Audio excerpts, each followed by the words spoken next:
Hey friends, welcome back to your Pathshala diet Pathshala. So friends, आज जो है हम लोग कर रहे हैं डेली वोकैबुलरी। हम लोग की एक सीरीज़ चला रखी है हमने, तो इसका हम लोग कर रहे हैं पार्ट 2। तो ठीक है, तो ये आपके कोई भी आप एग्ज़ाम दे रहे हैं आप जिसमें आपका इंग्लिश का पार्ट आता है उसके लिए बहुत यूज़फुल है। ओके, तो चलिए स्टार्ट करते हैं। So first word is synonym of gallop. Gallop का हमने सिनोनियम बताना है यहाँ पर आपको। तो इसके जो ऑप्शंस हैं, आप हमारे options are insulate, prelude, construct, grow. अब गैलोप है तो इसका हमने सिनोनियम्स मतलब सेम जो होते हैं, ठीक है, सेम वर्ड जो होते हैं वो आपको बताने हैं, इसके सेम मीनिंग होते हैं जिनके। गैलोप मीन्स, तो our answer will be option number 4, grow. Grow करना। Okay, our answer will be grow. अब इसके क्या है, अदर हमने क्या है सिनोनियम्स। ग्रो मतलब, अब इससे हम रिलेट कैसे कर सकते हैं, ग्रो मतलब गैलोप मतलब लो मतलब ऊपर उठना, ठीक है। तो ऐसे ही ग्रो मतलब ग्रो हो गया कि ऊपर उठना। और other synonyms are increase, increase हो सकता है इसका, और डेवलप हो सकता है। सिनोनियम्स तो आपको पता ही है कि बहुत सारे होते हैं। हुरी होता है एक, ठीक है, हरी होता है एक, और एक हो सकता है आपका स्प्रिंट। इसके अलावा भी अदर देन सिनोनियम्स होते हैं, और वो आपको 2 सिनोनियम्स, कितने सिनोनियम्स, 2 सिनोनियम्स, 2 सिनोनियम्स और इसी वर्ड के 2 एंटोनियम्स। आपने मुझे क्या करने हैं, सिनोनियम्स और एंटोनियम्स आपने मुझे क्या करने हैं उसमें बताने हैं कमेंट बॉक्स में। ओके, हर वर्ड के 2 सिनोनियम्स और 2 एंटोनियम। ओके, सो ये आपका होमवर्क है। नेक्स्ट है आपका, एक चीज़ और है आपके लिए कि अगर आप इस चैनल पर नए हैं तो प्लीज़ चैनल को लाइक कर लीजिए, सब्सक्राइब कर लीजिए, और अपने फ्रेंड के साथ जितना चाहे शेयर कर लीजिए अगर आपको ये सेशन आपको पसंद आया वो कैब का। इससे पहले वाला जो पार्ट है वो मैंने दूसरे तरीके से पढ़ाया था। अगर आपको वो वे ज़्यादा अच्छा लग रहा है, दोनों में से जो आपको ज़्यादा वे अच्छा लगेगा वो आप प्लीज़ मुझे बता दीजिए कमेंट करके, तो मैं आपको आगे उसी वे में पढ़ाऊँगी वो कैब। ओके, नेक्स्ट है आपका सिनोनियम ऑफ रोसियस। रोसियस का सिनोनियम्स है, first option is unguarded, separation, antagonism, harsh. तो our answer will be option number 4, harsh. Harsh, raucous, raucous इसको हम रिलेट कर सकते हैं रॉर करना, जैसे आपका लायन होता है रॉर करता है, दहाड़ता है, ऐसे ही हार्श मतलब किसी के ऊपर आप लोग चिल्ला रहे हैं। ओके, तो रोसियस मीन्स हार्श करना। Okay, so other synonyms are strident, strident, okay, screeching, screeching. Okay, ये इसके सिनोनियम्स है। Next question, synonym of neoteric. Neoteric का सिनोनियम्स आपने हमें बताना है। Options are grubby, old, dirty, modern. अब आपको ये न्यू जो है ना, ये न्यू वर्ड, इससे माइंड में क्लिक हो जाना चाहिए कि न्यू का मीनिंग क्या होता है। न्यू मीन्स, पढ़ते आ रहे हैं, न्यू मीन्स नया, यानी कि न्यू, नया मतलब न्यू। सो अब इसका सिनोनियम्स, ये तो इसका एंटोनियम्स हो गया। ओल्ड तो न्यू का ओल्ड क्या हो गया, ये तो एंटोनियम्स हो गया, ठीक है। तो हमारा सिनोनियम्स इज, और answer will be option number 4, modern. Okay, ये हमारा इसका आंसर हो गया। सो other synonyms is contemporary, contemporary.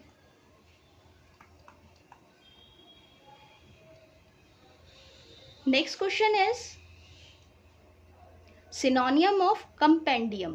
Compendium का हमने सिनोनियम बताना है इसमें।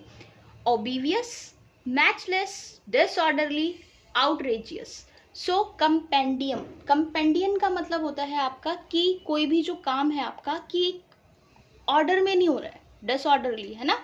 सो इसका over answer will B disorderly, मतलब कि एक ऑर्डर में नहीं हो रहा है, सीक्वेंस में नहीं हो रहा है काम। कंपेंडियम मतलब कि काम जो हो रहा है आपका होच पच वे में या सुडोकू वे में हो रहा है, उस वे में हो रहा है ये, कि कोई इसका वे नहीं है करने का। सो डिसऑर्डरली, सिनोनियम्स है disorderly. So other synonyms are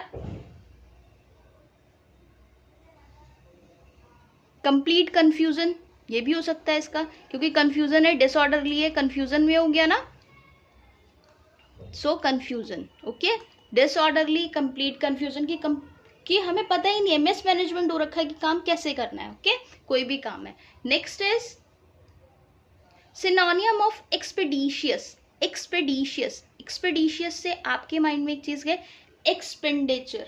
expenditure मतलब एक्सपेंसेस, एक्सपेंसेस होते हैं। तो एक्सपेंसेस जो होते हैं हमारे कैसे होते हैं, जो हम एक्सपेंस करते हैं किसी भी चीज़ पर, जब हमारे पास, आप मान लो हमारे पास कोई पैसे आए, एकदम से हमने एक्सपेंस कर दिए, तो वो काम कैसे होता है, क्विक, प्रिसाइटाइन, करेक्टिव, स्मूथली।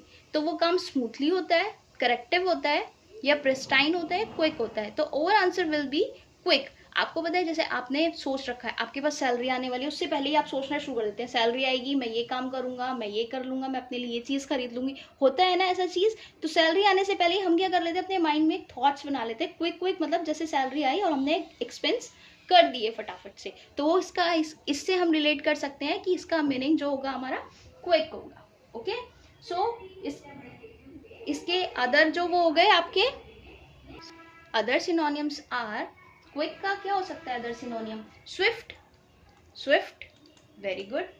नेक्स्ट हो गया आपका रैपिड, रैपिड भी फास्ट होता है, और ये फास्ट, जल्दी जल्दी किसी चीज़ को, काम को बहुत जल्दी की जल्दी से हुआ हमारे पास आएगा और हमने बहुत जल्दी में कर दिया, तो वो एक्सपेंस है, इसलिए एक्सपीडिशियस को हमने किससे कनेक्ट करा, एक्सपेंसेस से। ओके, नेक्स्ट क्वेश्चन इज, अब आपको क्या करना है, इन क्वेश्चंस में आपने करेक्टली स्पेल्ड वर्ड जो है उसको फाइंड आउट करना है। ओके, तो accelerate, resentful, रेनकॉरियस, Indians, okay, इंडियास्पेंसिबल। Okay, तो अब आपको इसमें क्या करना है, अब ये तो आपको तभी आ सकता है जब आपको उसकी स्पेलिंग पता हो। तो अब क्या है, रिसेंटफुल कुछ अटपटा सा, ये भी थोड़ा अजीब सा, एक्सिलरेट ये भी नहीं हो सकता, तो ये रेनकॉरियस है। रेनकॉरियस जो आपका वर्ड है ये बिल्कुल करेक्ट है, इसकी स्पेलिंग जो है रेनकॉरियस की एकदम परफेक्ट स्पेलिंग है। और इसका जो मीनिंग होता है, करेक्टराइज बाय बिटरनेस और रिसेंटमेंट। बिटरनेस मतलब कि कड़वाहट की, करेक्टराइज जो है वो आपका क्या है, किसके, उसी के करेक्टर में क्या है, क्या है उसके, कड़वाहट है। ठीक है, तो अब क्या हुआ, दुश्मनी पूर्ण, जिसको हम क्या बोल सकते हैं, रेनकॉरियस मतलब दुश्मनी पूर्ण। ओके, दुश्मनी पूर्ण, ये इसका मीनिंग हो गया, दुश्मनी पूर्ण। बिटरनेस मतलब उसके अंदर कड़वाहट है, बहुत ज्यादा दुश्मनी है किसी के लिए। सो अब हम इसके क्या निकाल सकते हैं, इसके हम लोग इसके सिनोनियम्स भी, जब हम सिनोनियम्स पढ़ रहे हैं तो सिनोनियम्स हम लोग देख सकते हैं इसके क्या हो सकते हैं, स्पाइटफुल, स्पाइटफुल, यस, और रिसेंटफुल, यस, नेक्स्ट, और मेलिशियस। ये वर्ड बहुत अच्छा है, मेलिशियस, मेलिशियस। ओके, नया वर्ड है तो बहुत अच्छा सा वर्ड है मेलिशियस। ओके, और ये आपका एक एडजेक्टिव भी है, ये आपका जो पार्ट्स ऑफ स्पीच है उसमें ये एक एडजेक्टिव का पार्ट प्ले करता है। ओके, ये एक एडजेक्टिव है आपका। अब एक चीज़ और आपको बताती हूँ मैं कि जो ये इस टाइप के क्वेश्चंस होते हैं, जो वर्ड्स होते हैं जिनमें OUS आता है एंड में, क्या आता है एंड में, OUS आ जाए जिनके एंड में, मोस्टली वो जो वर्ड होते हैं वो एडजेक्टिव ही होते हैं, एज ए एडजेक्टिव वर्क करते हैं। Okay, got it. Next word is, next question is find the, इसमें भी आपको करेक्ट स्पेलिंग फाइंड करनी है। Okay, find the correctly spelled word. तो करेक्टली स्पेल्ड वर्ड कौन सा है हमारा, जिनगोजियम, हेरेट्री, ग्रेटफुल, चेवेनिजियम, कैवनीजियम, कैवनीजियम। अब इन सब में तो मुझे ये ही जो, और योर आंसर विल बी जिनगोजियम। तो ये जिनगोजियम जो है ये वर्ड क्या है, क्या है ये, तो इसका जो मीनिंग होता है, अग्रेसिव जो होता है ना उसके लिए यूज होता है जिनगोजियम, एग्रेसिव पर्सन के लिए ये यूज होता है, एग्रेसिव पेट्रियोजम के लिए, सॉरी, एग्रेसिव पेट्रियोजम के लिए यूज होता है जिनगोजियम, एग्रेसिव पेट्रोजियम, सॉरी पेट्रोजी, पेट्रोइटिजियम, पेट्रोइटिजियम, पेट्रोइटिजियम एग्रेसिव पेट्रोटिजियम के लिए ये यूज वर्ड होता है जिनगोजियम। ओके, नेक्स्ट वर्ड इज जो हम नया वर्ड सीख रहे हैं, क्या है, फाइंड द करेक्टली। इसमें भी हमने करेक्टली फाइंड करनी है spelling, intelligence, okay, fluorescent, hygiene, quibble. So over answer will be option number 4, quibble. ये इंटेलिजेंस भी गलत है क्योंकि यहाँ पर ई आएगा, ये भी रॉन्ग है आपका और ये भी रॉन्ग है, हाइजीन भी। ओके, सो क्विबल है, क्विबल का मीनिंग क्या होता है आपका? क्विबल होता है अ स्लाइट ऑब्जेक्शन। क्या होता है इसका मीनिंग? अ स्लाइट ऑब्जेक्शन,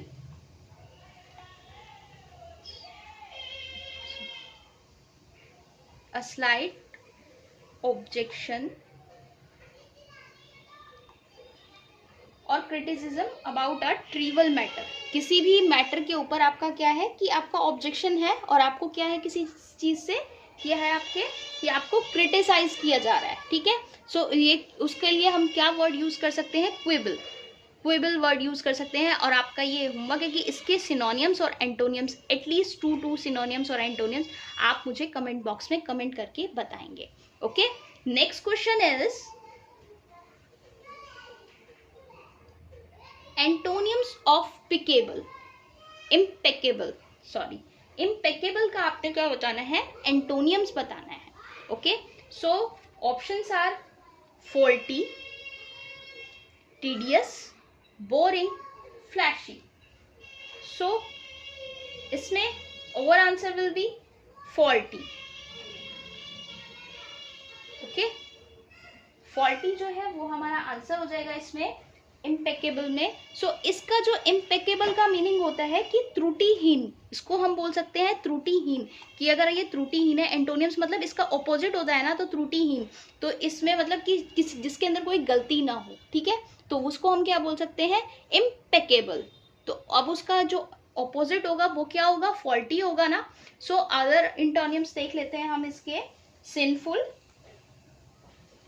और इम्परफेक्ट, imperfect, imperfect। नेक्स्ट है आपका एंटोनियम्स ऑफ एमलगमेंट। अमेलगमेंट जो होता है आपका, इसका मीनिंग क्या होता है आपको इसका? सो अमेलगमेंट का आपको एंटोनियम्स बताना है, सेपरेट, कंबाइन, इंटीग्रेट या एसिमिलेट। सो एमलगमेंट जो होता है इसका मीनिंग होता है आपका, अमलगमेंट मतलब इकट्ठा करना, एमलगमेंट मतलब इकट्ठा करना, एकत्र करना, किसी चीज को इकट्ठा करना। सो इसका जो ऑपोजिट होगा क्या हो सकता है? आपका कलेक्ट करना ना, किसी चीज को इकट्ठा करना या गैदर करना, गैदर्ड करना। ओके, तो ये आपका एमलगमेंट है, ठीक है। तो इसका मीनिंग तो आपको ऑब्वियसली कंबाइन करना तो नहीं हो सकता, इंटीग्रेट भी नहीं हो सकता, एसिमिलेट भी नहीं हो सकता, क्योंकि सेपरेट इसका हमें ऊपर ही दिख रहा है, इसका मीनिंग क्या होगा? सेपरेट होगा। So over answer will be option number 1, separate करना। सो इसके अदर जो एंटोनियम्स हो सकते हैं वो क्या हो सकते हैं? स्प्लिट, स्प्लिट हो सकता है, डिसजॉइन भी हो सकता है आपका, डिसजॉइन, ये भी आपका इसका एंटोनियम्स है। Okay, next question is antonyms of influx.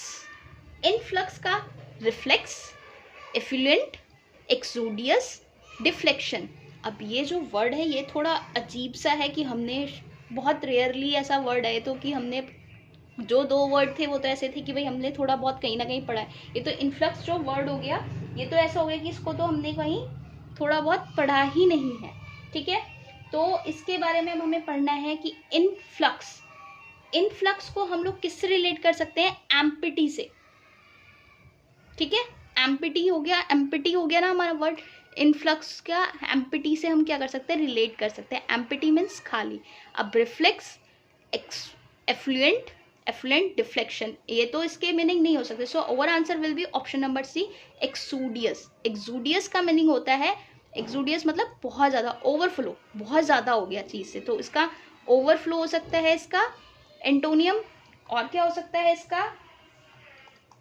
इन्यूंडेशन, इनुंडेशन, इनुंडेशन, इनअंडेशन, इनअंडेशन और ओवरफ्लो। मतलब इनफ्लक्स हो गया मतलब एम्प्टी, कोई चीज़ है बिल्कुल खाली है। अब एक्सोडियस मतलब बहुत ज़्यादा मात्रा में हो गई कि उसका ओवरफ्लो हो गया। Okay, so next question is antonyms of disorderly.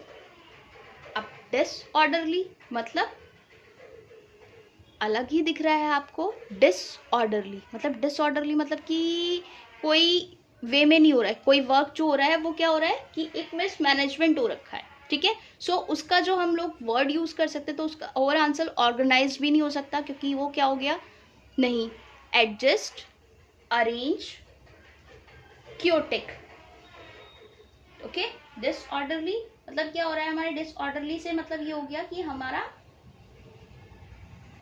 जो वर्क हो रहा है वो क्या हो रहा है कि मिसमैनेजमेंट में हो रहा है, कोई अरेंजमेंट नहीं है, कुछ नहीं है। So over answer will be option number first, organise. Disorderly मतलब कि उसका कोई अरेंज नहीं है, तो उसको हमने क्या किया, एक ऑर्गेनाइज वे में कर रहे हैं वर्क, ठीक है। इसका over answer will be organise. So I hope friends कि आपको ये एंटोनियम सिनोनियम्स की ये सीरीज आपको पसंद आया होगा, ये वाला पार्ट भी। अगर आपको पसंद आया तो प्लीज़ चैनल को लाइक कर दीजिए और सब्सक्राइब कर दीजिए, और बिल्कुल भी डोंट फॉरगेट योर होमवर्क है आपका कि आपको जितने भी आज वर्ड्स कराए हैं उनके 2 एंटोनियम्स और सिनोनियम्स आपने मुझे कमेंट बॉक्स में लिख के देनी है, ओके।